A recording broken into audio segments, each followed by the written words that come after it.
92.7 big FM पर आप सुन रहे हैं यादों का idiot box with Nilesh Mishra season 4। कहानियां जिनमें आप मिलते हैं खुद से। दोस्तों, मैं आपको सुना रहा हूं अपनी मंडली की सदस्य अनुलता राज नायर की लिखी कहानी महक मिट्टी की।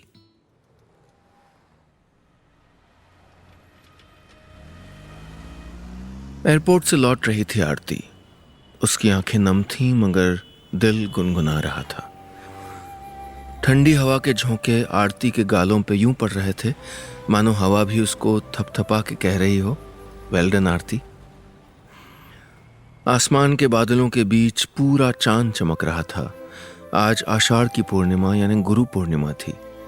कितना सुखद संयोग है, आरती मुस्कुरा दी, लेकिन उसके गालों पे आंसू का एक कतरा लुढ़क आया।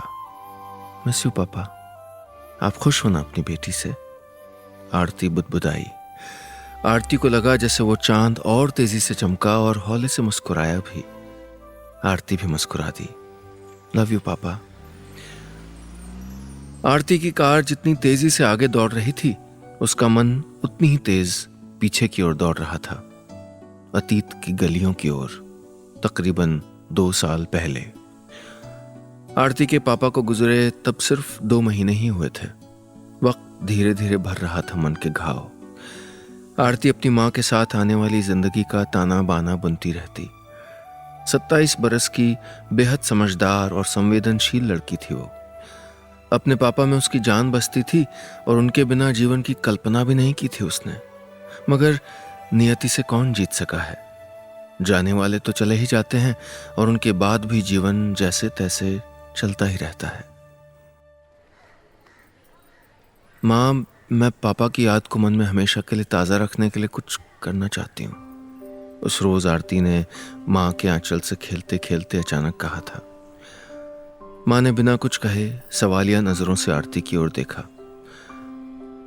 माँ, मैं एक ऐसा काम करना चाहती हूँ जो पापा के बहुत चाहने पे भी मैंने नहीं किया।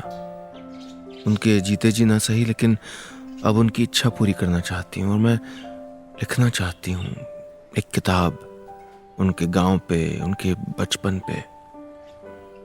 मगर बेटा, इसके लिए तुमको केरल जाना पड़ेगा और तुमको तो मलयालम भी नहीं आती। माँ ने इतना सा जवाब दिया। वही तो माँ, वही तो सीखना है सबसे पहले। पापा की ये भी तो एक इच्छा थी कि मैं मलयालम सीखूं, लेकिन मेरा बचपना भी ना उनकी बातें हंसते हंसते टाल जाती थी। फिर पापा ने भी कभी जिद नहीं की, न तुमसे और न मुझसे। पता नहीं क्या सोच के आरती का गला रुंधाया था, जैसे कोई अपराध बोध पल रहा हो उसके भीतर। बहुत समझदार हो गई मेरी बेटी, माँ ने आरती को दुलारा।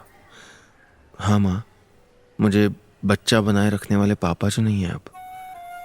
कहते कहते आरती खो गई, जैसे मन चल पड़ा हो कहीं दूर। कोई तो ऐसा ख्याल था जो आरती के जहन में पल रहा था और जिसने इतने लंबे सफर का रूप ले लिया था।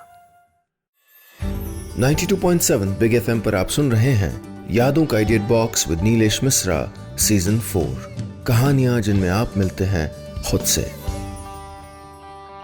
दोस्तों, मैं आपको सुना रहा हूं अपनी मंडली की सदस्य अनुलता राज नायर की लिखी कहानी महक मिट्टी की। इस कहानी में अब तक आपने सुना, अपने पापा के गुजर जाने के बाद आरती अपने पापा के गांव जाना चाहती है और उनके बचपन पे किताब लिखना चाहती है, अपनी जड़ें खोजना चाहती है। अब आगे। आरती अपने माता पिता की इकलौती संतान थी। पापा केरल से थे और माँ मध्य प्रदेश की पली बड़ी थी। पापा नौकरी की तलाश में एमपी आए और यहीं बस गए। घर में हिंदी अंग्रेजी ही बोली जाती रही और मलयालम दोनों भाषाओं के बीच कहीं दब के रह गई। आस पड़ोस के लोग, दफ्तर के साथी, बाजार में दुकानदार, सभी जो भाषा बोलते वही आरती के घर में बोली जाने लगी।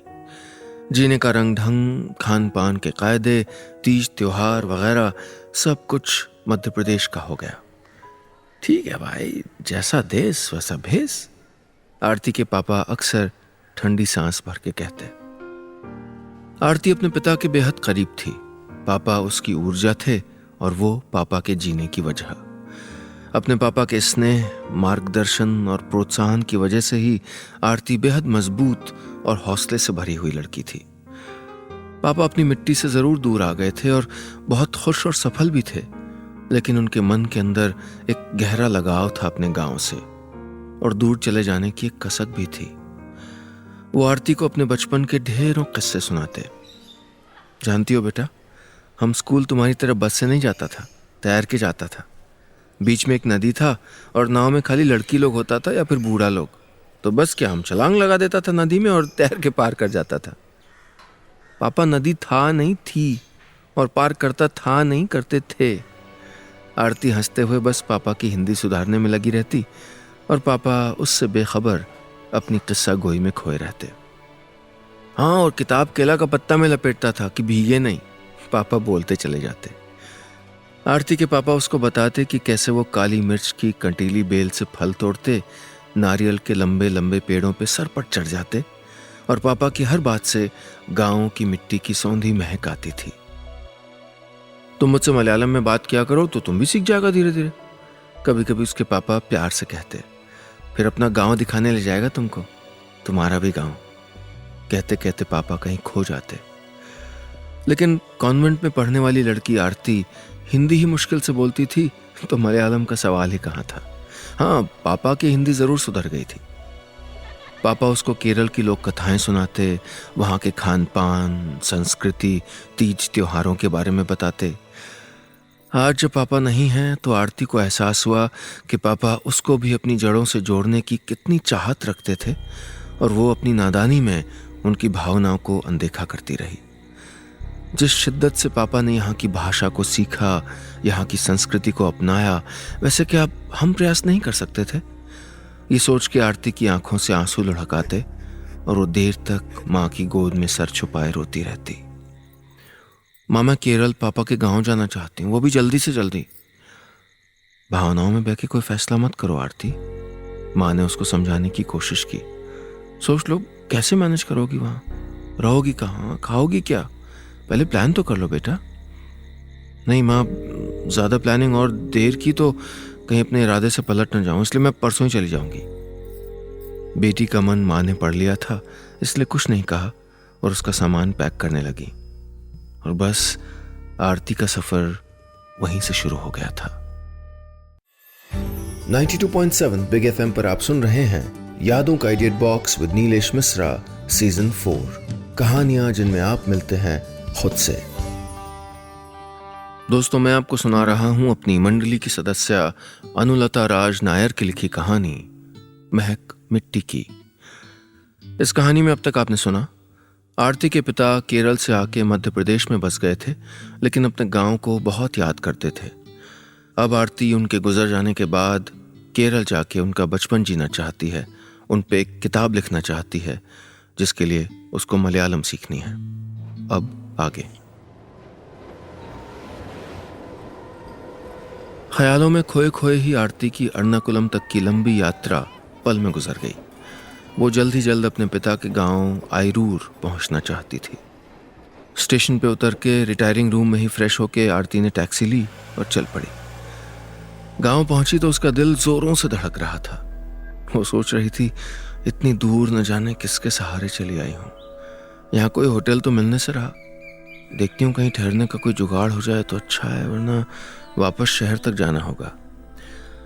बहुत पहले बचपन में कभी वो आई थी यहाँ, जब उसके दादा का देहांत हुआ था। उसके बाद फिर आना नहीं हुआ और उस बात को करीब 12-13 साल बीत चुके थे। बाद में पापा ही अकेले आके पूरी प्रॉपर्टी किसी को बेच के चले गए थे, क्योंकि ना माँ की इच्छा थी कि केरल में सेटल हुआ जाए, ना आरती का मन था। आरती सीधे जाके अपने पिता के घर के सामने रुक गई। सीधी सड़क पे बने इस घर को खोजने और फिर पहचानने में उसको जरा भी तकलीफ नहीं हुई। घर के ठीक सामने एक मंदिर था, जिसमें किसी भगवान की नहीं बल्कि एक गांव की वेशभूषा वाले इंसान की मूर्ति थी। पापा ने उसको बताया था कि यह मंदिर उसके दादाजी ने बनवाया था। इस बहादुर आदमी ने एक आदमखोर शेर से कई गांव वालों को बचाया था, मगर खुद मारा गया था। किसी छोटी कही जाने वाली जाति का होने के कारण गांव वालों ने मंदिर निर्माण का बहुत विरोध किया था, लेकिन दादाजी की जिद के आगे किसी की न चली थी। आरती मंदिर के आगे खड़ी देखती रही। उसको गर्व हुआ कि वो ऐसे दादा की पोती है जिनके इतने अच्छे विचार थे। आरती का गला सूख रहा था। बोतल निकाल के उसने पानी पिया और ऊंचे बने घर की सीढ़ियां चढ़ने लगी। दरवाजा यूं ही खुला पड़ा था।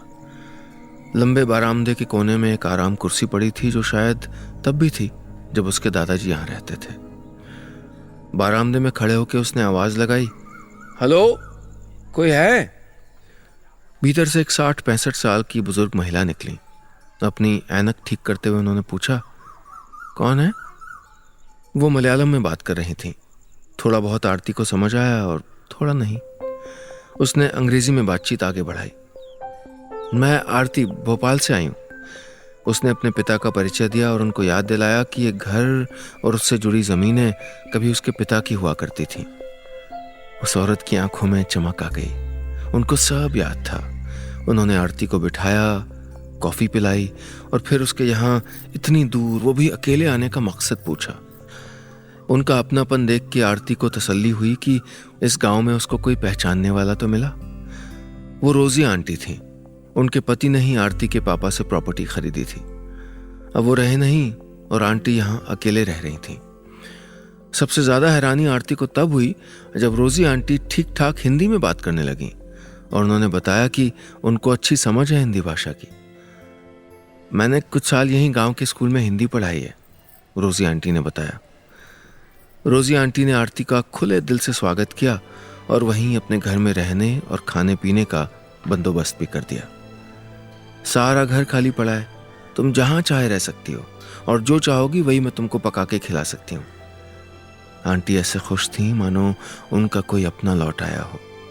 आरती को लगा जैसे उसको कोई देवदूत मिल गया हो, उसकी समस्या का आसान सा हल लेके।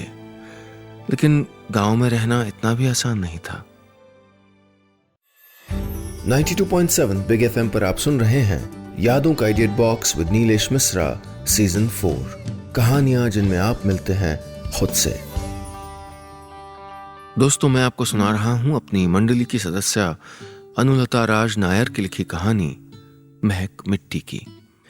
इस कहानी में अब तक आपने सुना, अपने पापा की जड़ों को खोजते हुए आरती केरल पहुंच गई और वहां पिता के पुश्तैनी मकान में उसको मिली रोजी आंटी, जिन्होंने उसको रहने की जगह भी दी और बहुत सारा प्यार भी। अब आगे।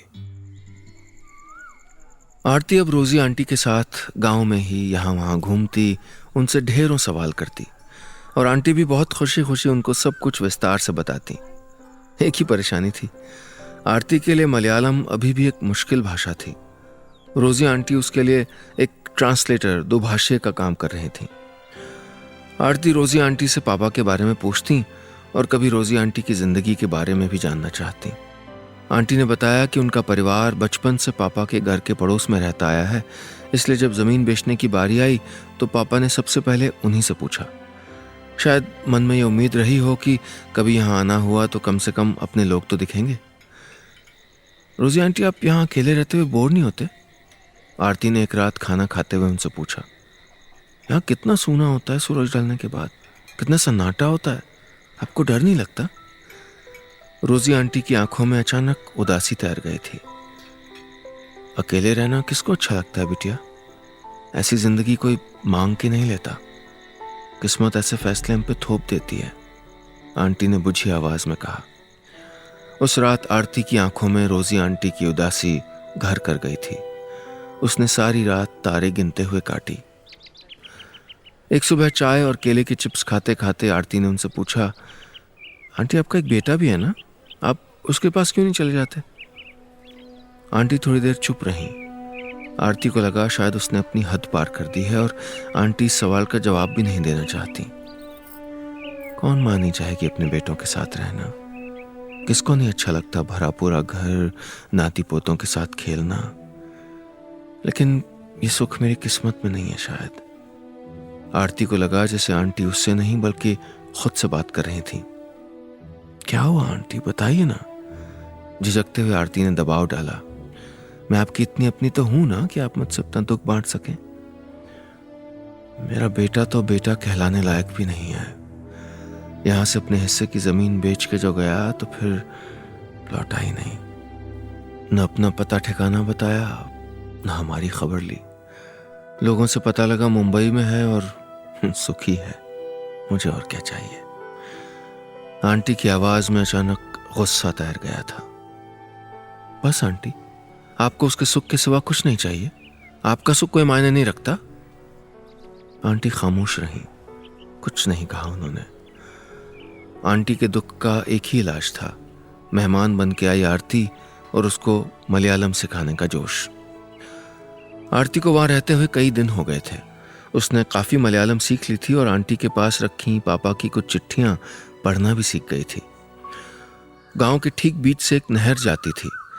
आरती ने कई दफा अपने पापा से उस नहर का जिक्र सुना था कि कैसे वो अपने दोस्तों के साथ नहर की संकरी दीवार पे दौड़ लगाया करते थे। उस रोज नहर पे पहुंचते ही आरती ने अपनी डायरी और पेन आंटी को पकड़ाया और चढ़ गई उसकी दीवार पे और दौड़ने लगी। वो पूरी तरह जीना चाहती थी अपने पापा का बचपन। आंटी ने डर के आंखों पे हथेलियां रख ली। आरती हंस पड़ी और जोर से चिल्लाई, डरिए मत आंटी, शहर के ट्रैफिक में चलने वाली इस लड़की को गांव में खाली पगडंडी पे कुछ नहीं होगा। उस दिन आरती को ऐसा लगा जैसे उसने अपने पापा को वापस पा लिया हो।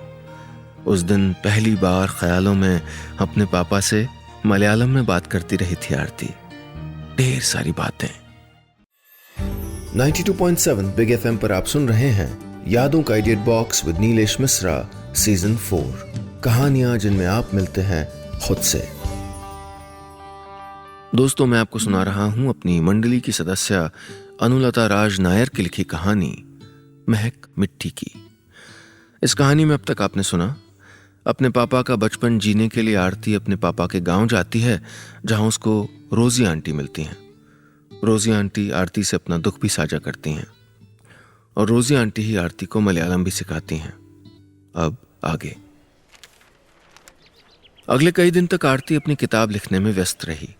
रोजी आंटी उसका पूरा ख्याल रखती और वक्त वक्त पे उसको कुछ छोटी बड़ी बातें भी बताती रहती। कभी आरती बाजार आते जाते घर की चीजें भी ले आती।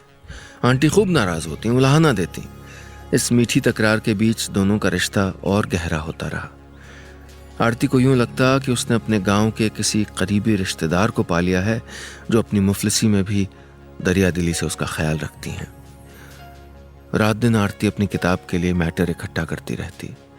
रोज आंटी उसको बाकायदा मलयालम भाषा के पाठ पढ़ाती, उससे सवाल जवाब करती, उसको वहाँ की लोक संस्कृति से जुड़ी हुई बातें बताती। शायद उनसे बेहतर टीचर आरती को कोई मिल भी नहीं सकती थी।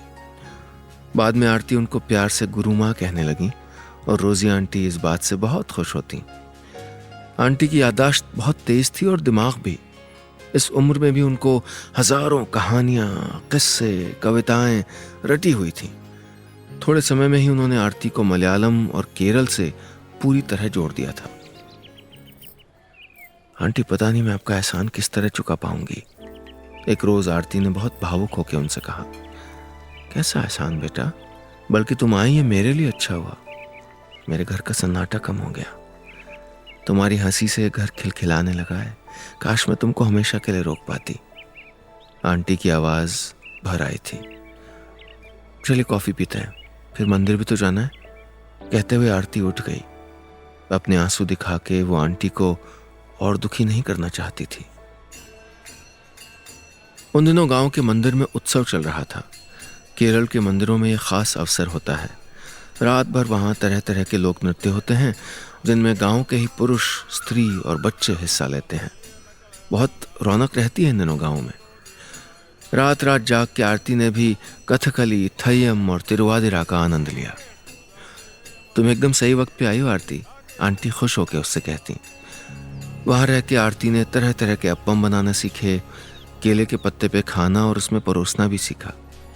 जानती हो, पत्ते में हर डिश की अपनी एक जगह तय होती है और पत्ते को रखने की दिशा भी तय होती है। आंटी उसको जितने चाव से बताती, आरती उतने ही चाव से सब कुछ समझती और लिखती जाती। अगले दिन आरती केरल के प्रसिद्ध अरमुला मंदिर गई। वहां धातु को घिस के आईना बनाने की नायाब तकनीक देखी। आरती को याद आया कि पापा ने बताया था कि शुभ होता है इस आईने का घर में होना। आरती ने एक सुंदर सा आईना खरीद लिया और उसमें अपनी सूरत देखने लगी। मंदिर से मिले चंदन के आड़े टीके और गुच्छा भर वेड़ियों से सजी आरती अपना अक्स देख के मुस्कुरा उठी। आंटी, आज पापा इस रूप में मुझको देखते तो खुश हो जाते। कहते कहते आरती का गला रुंध गया। आंटी ने उसकी बलाएं ली और माथा चूम लिया। आंटी के इस प्यार की वजह से आरती की जिंदगी को एक नया मकसद मिल गया था। 92.7 बिग एफएम पर आप सुन रहे हैं यादों का edit box with Nilesh Mishra season 4, कहानियां जिनमें आप मिलते हैं खुद से। दोस्तों, मैं आपको सुना रहा हूं अपनी मंडली की सदस्य अनुलता राज नायर की लिखी कहानी महक मिट्टी की। इस कहानी में अब तक आपने सुना अपने पापा की जन्मस्थली केरल का मोह आरती को उनके गुजर जाने के बाद वहीं खींच लाया। रोजी आंटी, जिन्होंने पापा का मकान खरीद लिया था, उनकी मदद से वो अपने पापा पे किताब लिख रही थी और साथ ही खुद भी सीख रही थी वहाँ के रीति रिवाज और वहाँ की भाषा मलयालम। अब आगे। अगले दिन सुबह वो उठ के बारामदे में आई तो आंटी एक बॉक्स में कुछ पैक कर रही थी। आरती वहीं फर्श पे उनके पास बैठ गई। ये क्या आंटी?